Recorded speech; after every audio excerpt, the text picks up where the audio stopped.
I have to try not to laugh every time I read this reading when it says, Martha, Martha, you are anxious about many things. There's an old episode of the Brady Bunch where the father says, Marcia, Marcia, Marcia. And every time I hear that reading, I think of that, and I have to laugh. We've heard the reading so many times in our lifetimes about Martha and Mary. Martha and Mary and Lazarus are like Jesus' best friends.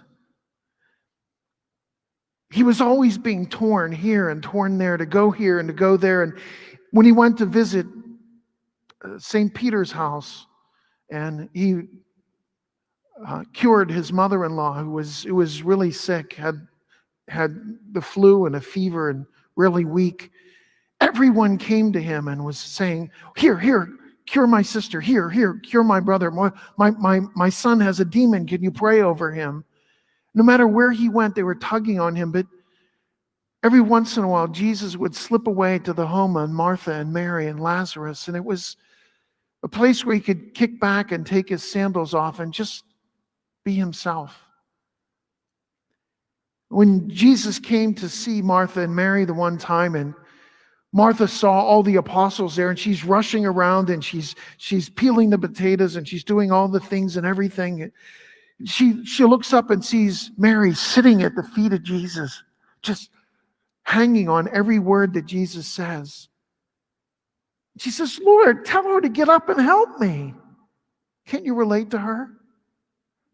Tell her to help with the dishes.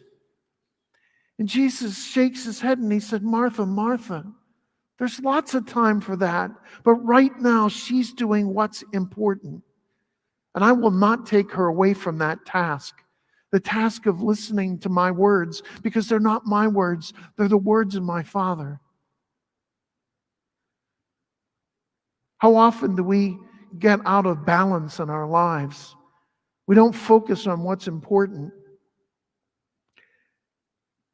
Imagine that you're a young man and you met the girl of your dreams, and you picked the perfect restaurant to take her out to, and you went out and you saved and bought this ring, and you took her to the restaurant, and afterwards took her to look out over Mount Washington, and she's looking on the city, and you get down on one knee and you have the ring in your hand.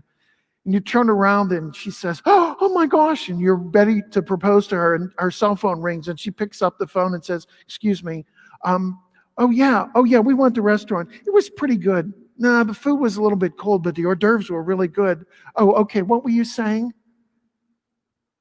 How upset would he be?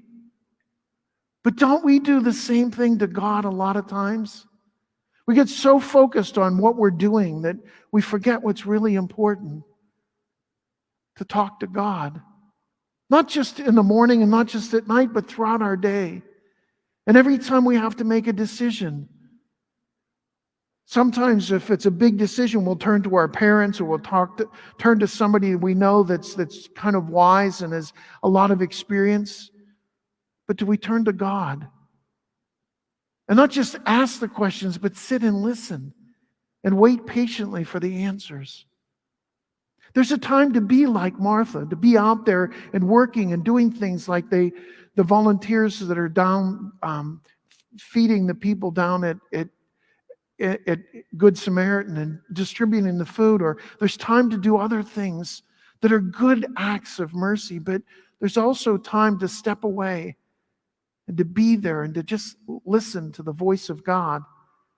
And he doesn't scream at us, he whispers. So sometimes we have to listen really hard. But if we listen and make the time for God like Mary did, it'll make all the difference in our lives.